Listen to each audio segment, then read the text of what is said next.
everyone. I'm Andrea Ferretti, and this is Yogaland. Hi, Jason. Hi, Andrea. How you doing? Good. Hanging in there? You got glasses on. I got glasses. I'm a girl with glasses. I've got progressives. I'm trying.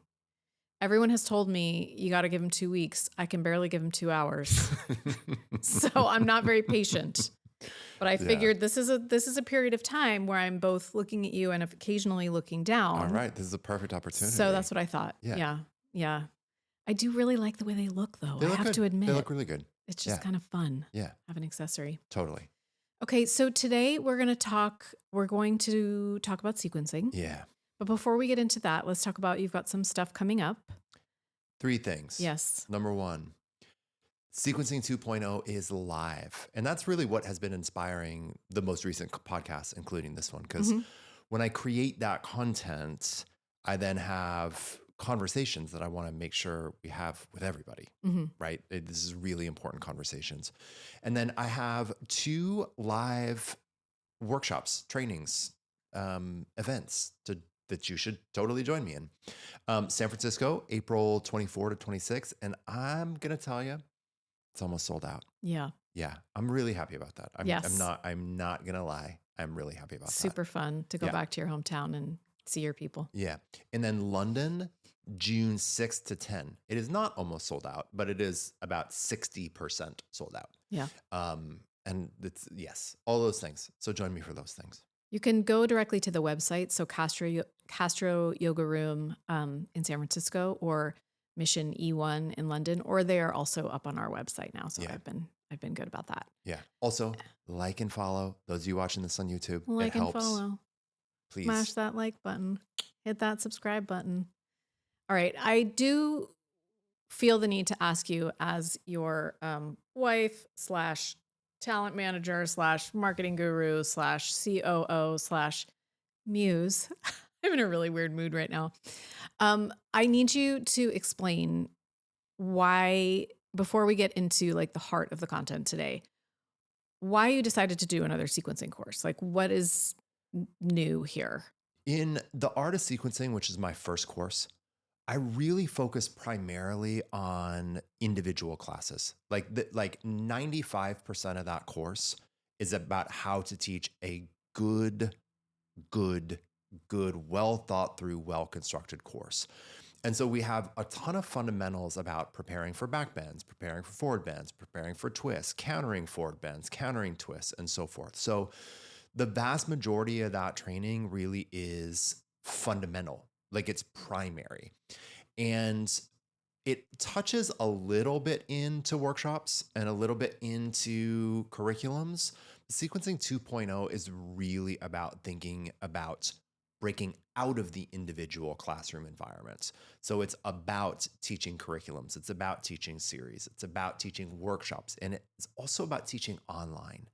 And especially understanding how to teach short format online classes, like 30-minute classes, which is different than teaching an in-person class. I just felt like there's so much more that we can hone in on to really build our career more robustly. Yeah, I mean, I think to just get down to brass tacks, it's really hard to make a living as a yoga teacher. And It's so hard. Pretty much, it's even harder if you're not teaching outside of just weekly studio classes. So it's necessary to be able to teach longer format workshops, shorter format online retreats. I mean, you're not covering retreats in this, but I'm thinking about adding that as a little part, actually, in another month or 2. Yeah. And that actually takes us into our conversation today. It does. Because so much about what that course is about is retention, right? And as yoga teachers, I don't think, well, I'll center myself. I think I spent a very long period of time as a teacher not focused on retention. Like, what are the things that help us retain our students? And the main thing, and I don't want to go too far into this because we have a structure that we're going to go through. But the main thing that is going to retain a student over time is the student making progress. like making progress in their practice. Mhm. And there are ways to achieve that as an educator. And that's so much about what sequencing 2.0 is about, Mhm. right? It's about really working with people over a longer period. Right. Yeah. Right. But today we want to focus on we want to get there by talking about why traditional sequencing methods are not as relevant anymore. They're not working anymore. Yes, Right. they are not. So when we think about the more traditional methods, we're looking at either set sequences um, with, where you're doing the same poses in the same order Always. each time, Yeah. or the thing that I think a lot of yoga teachers feel pressured to do, which is novel sequences. So brand new every time, or brand new every time, Yeah. And mixing this, it up every time. yeah, like we take a moment and look at like you said, the two most common sequencing paradigms are everything is always the same, it's a fixed sequence, or everything is always different, it's a novel sequence. And there are elements of both of those approaches that work. And there are some nice things. Like it's nice to have fun and entertainment and novelty and have things always be different. It's also nice to have an incredible amount of consistency over time. But what we know is we have the greatest amount of education and growth when we have both of those things. Mm. When we have consistency and when we have novelty, we actually need both. We need consistency, but we also need that variety. And when I think about, to me, the biggest structural problems with sequences that never change, like a fixed sequence, the biggest problem to me is pattern overload. Because what happens in these fixed sequences is they aren't comprehensive and balanced. And so what happens is you get particularly good at certain movements and certain actions and certain postures. But with all of that consistency and continuity over time, which is great in a way, there's so much that's actually left off the table, right? Like we get good at X, Hmm. but we don't get good at Y. Hmm. And with that pattern overload, we also start to have not only certain imbalances within the body, but with the comfort of the consistency is also the shadow side of it becomes much easier to phone it in, Right. right?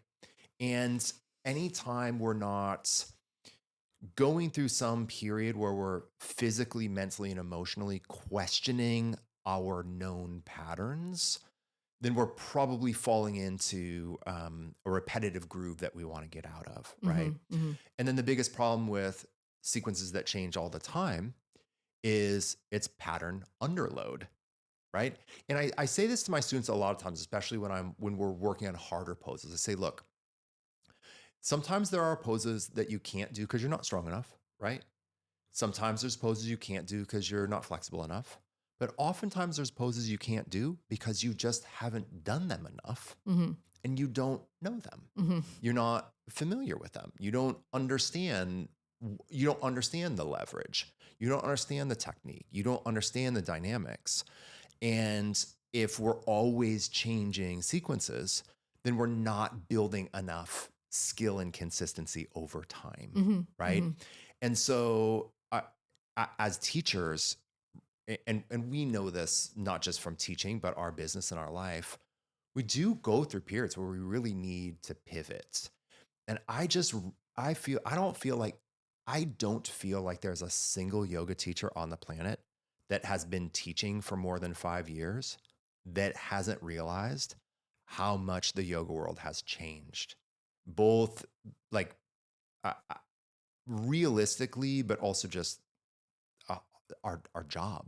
Hmm. Like our job has gotten more challenging Hmm. in the past several years. Hmm. And I think it's time for us to take a step back and really revisit how we're approaching our class development and our sequencing. I think we have to. Okay.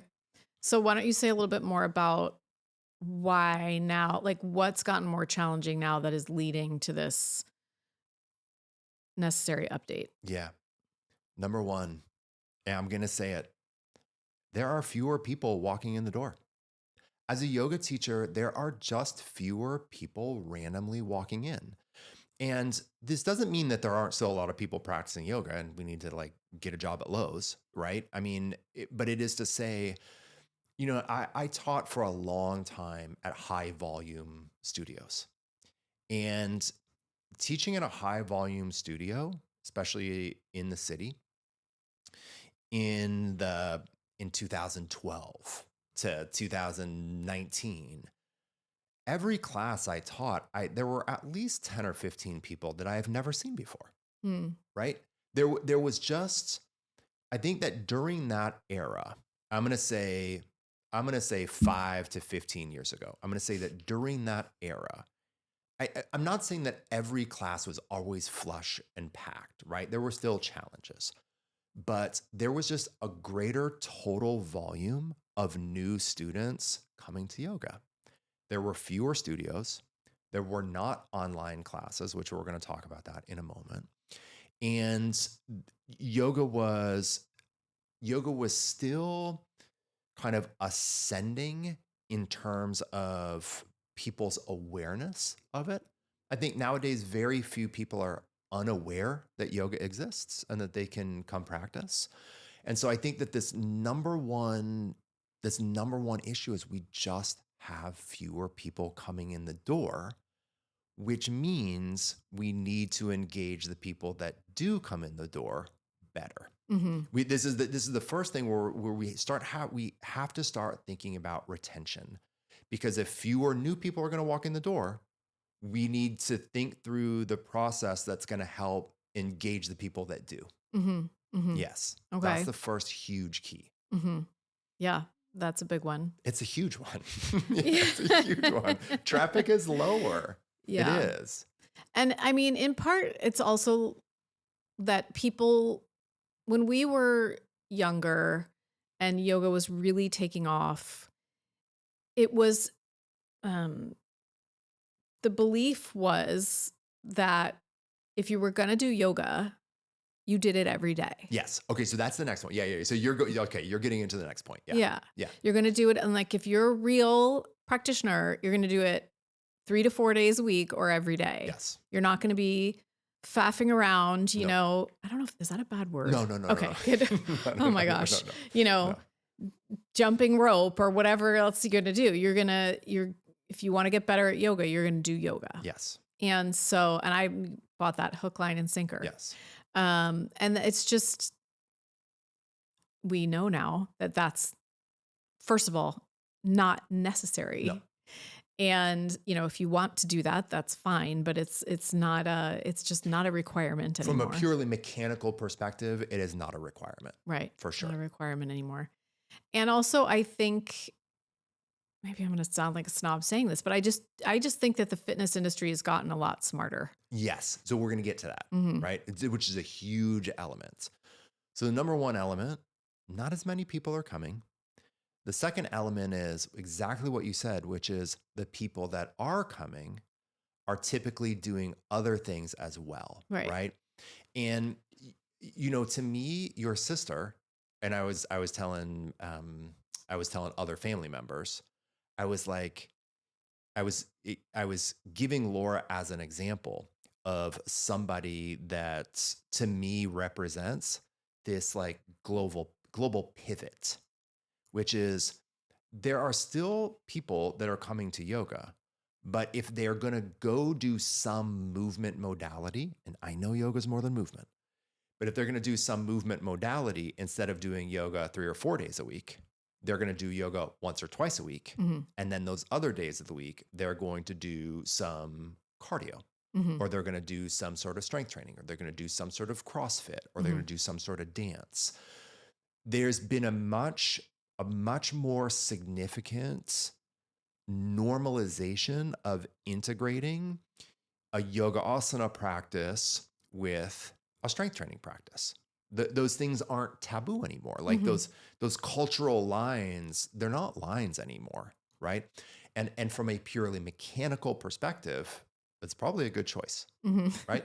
It's It's a good choice. certainly not a bad Is not a choice. bad choice. Yeah, Is not a bad choice. right, And I make my living as a yoga teacher, right. but I have to be intellectually honest and say, if you're going to go to 4 movement modality classes per week, and you're looking at purely mechanical terms, you would be well served to to integrate other workflows. Right. It just makes sense, right? And so again, so then I have to be really realistic, and I have to say to myself, okay, fewer people are just turning up. The people that are turning up might not be in my Monday, Wednesday, Friday, Sunday class. They might just be in my Wednesday class, or they might just be in 2 of those classes, which tells me again, I need to engage them better. Mhm. And there's another component to this, right? Which I think will get down to our next point as well, which is that in those other movement modalities, consciously or unconsciously, it's easier for participants to have a baseline and to benchmark their progress, right? So right, especially when you understand strength training and progressive overload, or if like you like sports and you're trying to get better at something. And again, I don't want to completely equate yoga with these things, but the point that I want to land on is when you have when you have a lot of the population that's practicing yoga also doing other things in which they have some clarity that they're making progress and that they're growing, that is very motivating. Mhm. It's very motivating for the human psyche. Mhm. And it's not antithetical to yoga. Yoga is a transformational protocol, right? It's liberation teaching. We're not trying to just like spin our wheels. Mhm. And so my point on this is, if I have students that are doing other modalities and they're getting quote unquote better at something, or they're making gains in something, then it becomes that much beholden to me to help educate them in such a way where they're feeling progress in their yoga practice.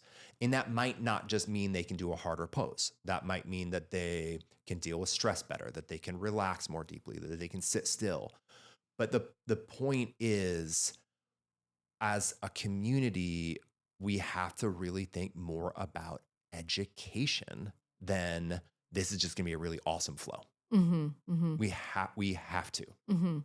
Yes. It's really interesting too to think about how different modalities complement each other. 100%. So when you touched on, it doesn't have to just be, oh, I getting better at XYZ pose, but people are looking to yoga as to balance out every other things in their life, right? It's just in some ways it is for a lot of people it is more of a recovery modality. It is more of a holistic modality. Oh, I sleep better now, Yeah. or when I don't do my yoga practice once or twice a week, my hips get too tight from everything else that I'm doing. So yeah, I just appreciate you pointing that out, that you're looking at progress from different, like through different lenses. Yeah. And here's another example, and then we can shift to our related point. But I actually do want to land for a moment on the quality and intelligence level of the fitness industry. Hmm. Maybe not all of it, but there's some of it's really good. This is really smart. Hmm. Um, but we can think about this making progress. If for anyone there's like if that doesn't quite feel right, like you don't come to yoga to get better, right? Oh, okay. Just thinking about it like this: building skills. Hmm. As yoga practitioners, we are actually, in fact, trying to build certain skills. Now, those skills aren't just postural, although yoga is rooted in the skill of self regulation. Hmm. And that self regulation involves embodiment. So we are, in fact, trying to become more skillful at regulating how our body works, how our nervous system responds to internal and external stimuli, how our breath works, and our quality of our quality of mental reaction to the world around us and the world within us. Mm-hmm. Those are skills. Mm-hmm. Those are skills. And we're trying to get better at those things. And we don't get better at those things by being random. In fact, it's harder to get better at those things than to improve like your 1 rep max in a deadlift, Mm-hmm. right? And so that's how I would frame this if like the getting better at something feels a little awkward. Right. Yeah. Okay. Yeah. Um, so, I think another point to think about in terms of right now is how many people are practicing online. So so if you have fewer people actually coming into the studio and coming in the door, the plus side of that is you have a platform where you can potentially find them or get them to come more consistently because it's easier for them Yes. to practice online. Yeah. So the people are practicing online statement that cuts both ways. It really cuts both ways professionally for us. Right. So the way that it cuts in a way that bleeds a little bit is this is another thing that can reduce attendance. We have fewer people coming. The people that are coming less frequently. The people that are coming are doing other things that have normalized skill building. So we need to get with the program. Mm-hmm. And then also, people can practice online. And going to a yoga class, especially if you're like a mom or a dad or a busy at work, going to yoga class is expensive, right? It's insane. I know it really It's is. insane, It right? is. And then B, it takes a lot of time. C, it's totally worth it, right? If A and B like can be managed, it's totally worth it. But a lot of people, I know the people that practice with me on Glow, a lot of them also go to a studio, but they go to a studio class less, Mm-hmm. right? Right. And so You might love your Saturday or Sunday morning class or totally. Sunday afternoon Yeah, class, because but it's you can almost think about it as going to a yoga studio, going to a class nowadays is it's a little bit more like an event for people. mm-hmm. Like it's like it's an event. Mm-hmm. And it's a lovely event. I'm all in for every possible reason. And it also tells me that this is another like flag waving saying we need to be able to engage those people by having a process where we're helping them to actually grow, which we'll talk a little bit more about that in a moment. The upside, or the way it cuts positively, is it gives us another environment to teach our students. Mm-hmm. And it doesn't have to be complicated. I'm on a streaming platform, Glow, but there are countless people that once or twice or 3 times a week also have a Zoom class. Mm-hmm. I cannot tell you the amount of people that have graduated from my advanced training program that I have coached through, coaxed into, almost begged and pleaded, just have one online class per week, just one. Because then the students of yours that can't make it to a class every week, they have some other environment, Mm-hmm. right? And for me as a yoga teacher, I think that having the ability to teach across platforms is essential. Mm-hmm. Now, there are going to be some listeners that are just like, I'm not into that. Totally fine. You have to want, you know what I mean? Like you have to want to do it. But if you are trying to make a full-time living or something close to that in a modern era and you are open to it, teaching across platforms, I would say is is essential. Mm-hmm. I'd say it's essential. Mm-hmm. Yes. Yeah, it does it does make sense when you put it that way. If you have someone who comes to your class once a week and they would enjoy another class, maybe a shorter duration, but like why not? Yeah, I'm going to bring up another example because I can think of a couple people off the top of my head, 300-hour teachers. You know who I'm talking to. There are people that live in more tourist towns. There are people that teach at resorts. And if you teach in more of a seasonal place, or if you teach in a resort, or if you teach for a hotel, or you teach in like a sports clinic, you're not going to have regular students. Mm. You're going to have transient students. But guess what? There are going to be people that love your class. They're gonna you teach at a hotel in Florida, or you teach in a more transient location in Florida, and people come to class and they love it. They're there for a week. They're there for 2 weeks. They take your class. When you have an online class every week, Mm-hmm. you now have something that you can feed those people into. Mm-hmm. And this strikes both things that we want as teachers. Mm-hmm. One, a relationship, a teacher-student relationship. We want to be able to actually teach in order to do that, we need time. We need more than a class. And then the second thing this does is r- retention is what pays the bills. People continuing to engage with you is what is going to create more solvency for Mm-hmm. you. Mm-hmm. Yes. And not to mention that if you have your own, if you're, whether you're teaching on Zoom or some other platform, you get 100% of that revenue. You do, and you have greater direct engagement with the student. Mm. Yes. Okay. And this is something that every 1099 employee, every independent contractor out there needs to understand and work with.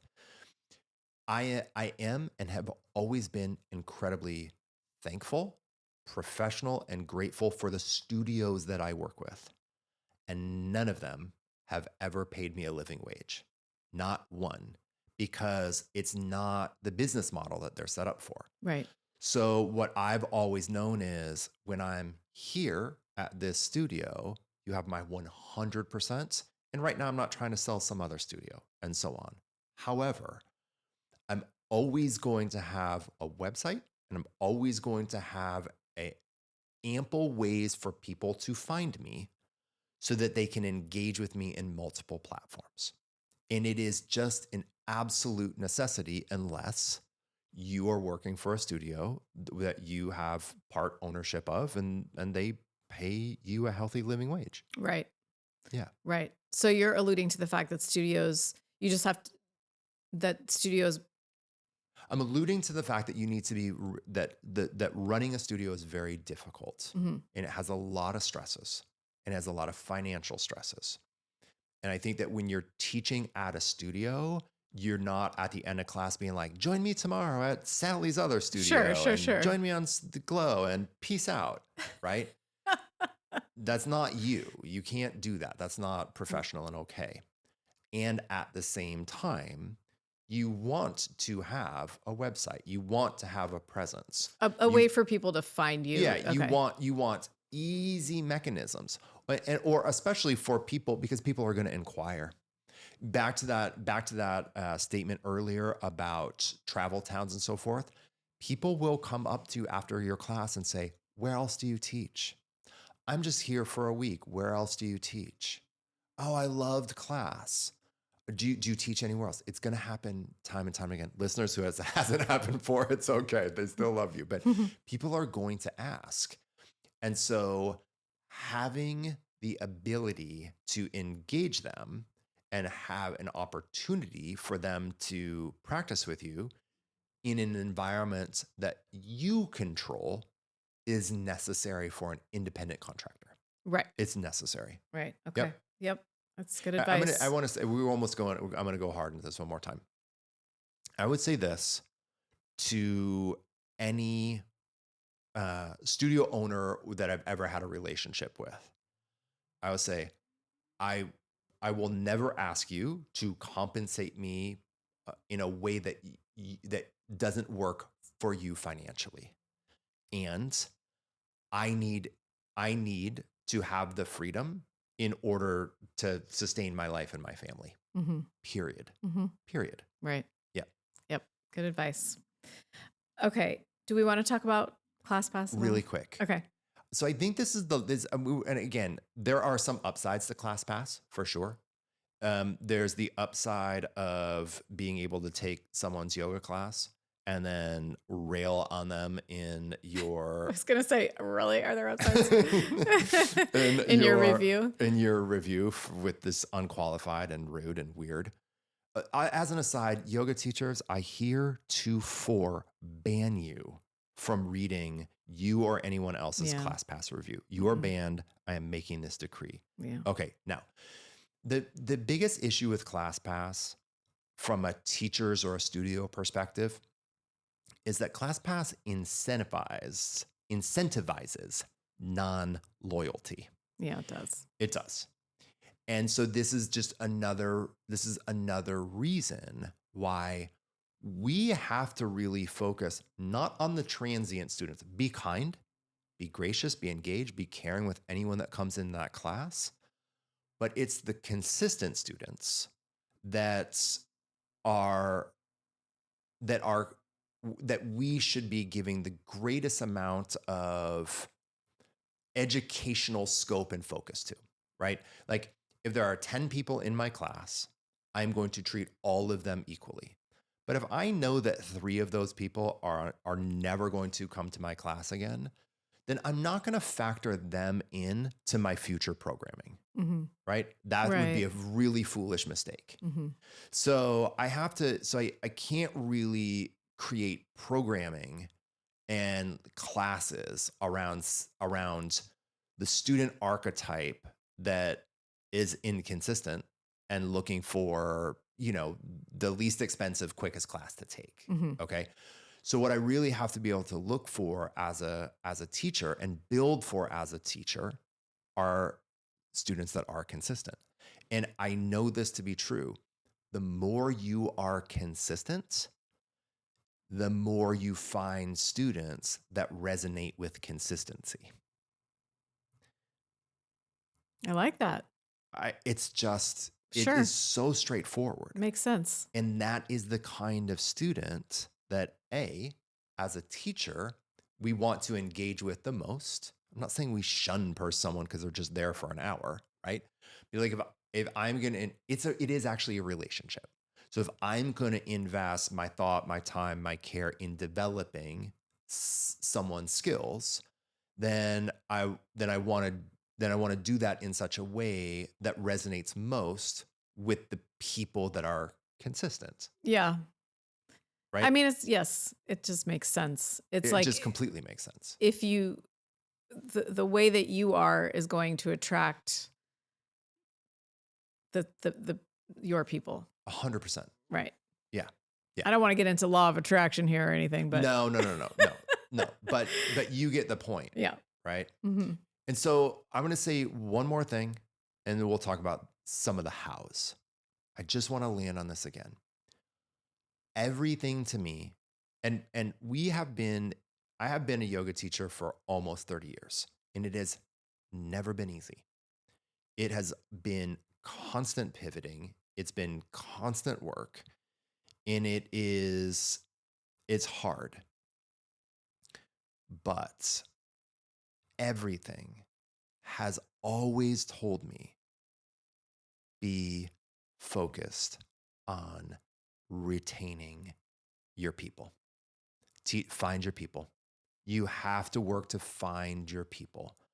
And when you find your people, you have to really focus on engaging them consistently over time through healthy communications, through healthy boundaries, obviously, but also helping them get better at their yoga practice. Mm. And that does not happen by doing random things. Mm-hmm. Right? And this is where we circle all the way back to the how. Remember earlier we said there are some upsides to the traditional models of a fixed sequence or an always changing sequence, Mm-hmm. but there are some downsides. So to me, especially in a modern era, we can take the best of both worlds.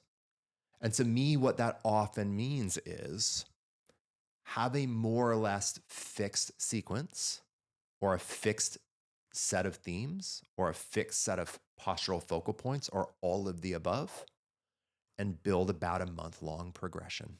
Mm-hmm.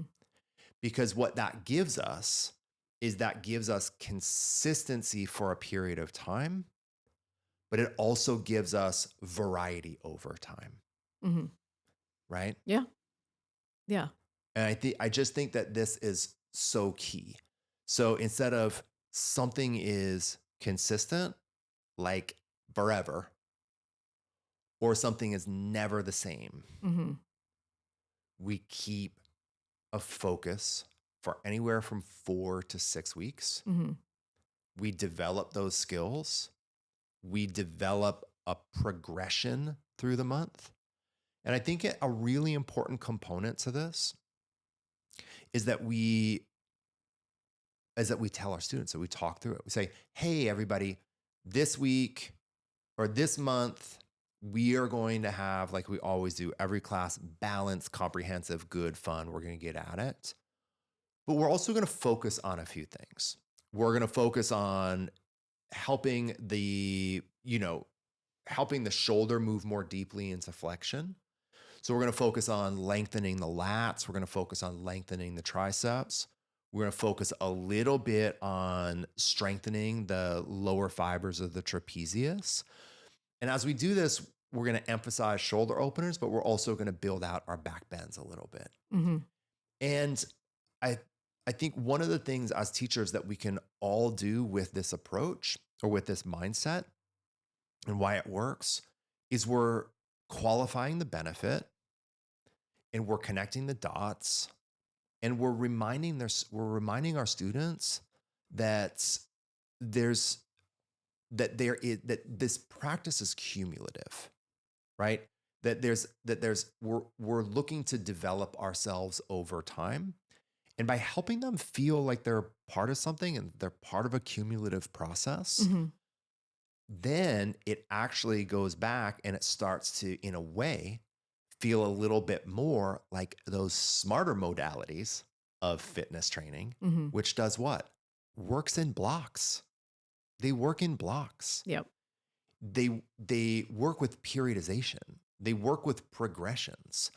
And that's why those modalities, when they're executed well, that's why they work. Mm. They would not work if they're random. If you were doing strength training or whatever it was, and you were just like, I'm going to pull on this bar today, and I'm going to push on this bar today, and I'm going to kick on this thing today, it wouldn't work. Right. It's the consistency and periodization over time working with blocks that makes those modalities work. Mm-hmm. And yoga, we have so much sense and so much skill and so much insight into humanness that we just need as yoga teachers to be a little bit more organized and focused on how to retain students by building their skills over time. Mm-hmm. All right. I want you to talk a little bit about what's coming down the pike with the next few podcast ideas. Like, are you going to talk about how you can apply this to workshops and to shorter form content? I think that would be interesting. Yeah, I think what we'll do is we'll have a conversation about building workshops. We'll have a conversation about building online series. Mm-hmm. And anyone that's made it this long into the podcast, I'm going to be really crass for a moment because I'm going to talk about money really quick. All right, this is be me, like as crass as I can be. And this is like going back to I'm going to make a marketing sales pitch Okay. in the most Midwestern way possible. Yeah, it's already, go for it. All right. It's already You ready? very Midwestern. Yeah. If you have never taught a workshop and you want to, but you don't quite feel like you can or you know how to, or if you never taught a special series or you don't feel like you can or know how to, or you want to have online content, but you're not quite sure how to. Literally, everybody, if you teach a workshop by doing this course and only 4 people come to the workshop, it will pay for the course. Like literally, and this is how I was with the pranayama training, and how I was with the training with the beginners. My thought process is, because I really want to give immediate value.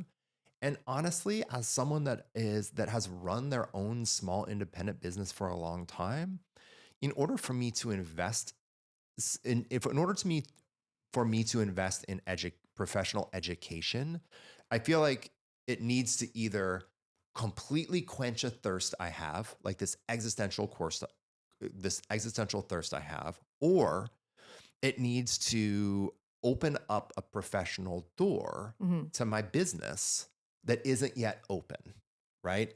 And so I want this training to do that. Yeah. I literally want to give people the ability to do it. And there's another thing that comes up so often in my 300-hour program is people that they just don't quite believe in themselves. Yeah. They just don't quite believe in themselves to teach more than an individual class. And I'm like, oh my God, you got it. Totally. You got it. Yep. Let me just give you some structure and some prompting so you can get it together. Yep. And do it. And just deal. Yep. And do it. You got to do it. Yeah. So we'll talk about some of those other environments soon. Okay. Sounds good. Yeah. All right. Thanks, Jason. Oh gosh, we haven't even said the URL. If you're interested in the course, go to jasonyoga.com/sequencing and the number 2. That's the end of our marketing pitch, but that was, very roundabout for both of us. Well, thanks for being here. And you're going to do another podcast soon with the one and only, yeah. the Now, if you're really still here, my brother, your older brother, Todd Crandall, who has his own interesting story. Oh my God. I'm really looking forward to that conversation, and that's going to be coming soon. So yeah, we're gonna, cause he has a podcast as well. He runs an organization called Racing for Recovery. My brother was really good at doing drugs for a very long time. And really good at playing hockey. Yep. And now he's really good at not doing those things. And we have a very brotherly relationship, but we don't talk more than once, twice a year. Well, that's not true. It is true, Andrea. All right. Anyway. Yeah. Anyways, my point is, I think this will be good. You made it sound like it's going to be scandalous. It's you not only going to be talk scandalous. once, twice a year. You're going to blow the cover off of this. We only text each other on birthdays. I'm impressed that you do text each other. For being real here. Happy birthday. Real Midwestern relationship. Yeah. I think Todd and I have more of a celebratory birthday text to each other than the two of you do. Okay, we send each other like gifts and things like since that. We're still talking, I'm going to say this. When we do talk, we are both, I will say this, we are both very transparent. We're very open, and we're very good at going deep immediately. Todd is also as dry as you. He is so funny. Yeah, he is funny. He is so funny. Yeah.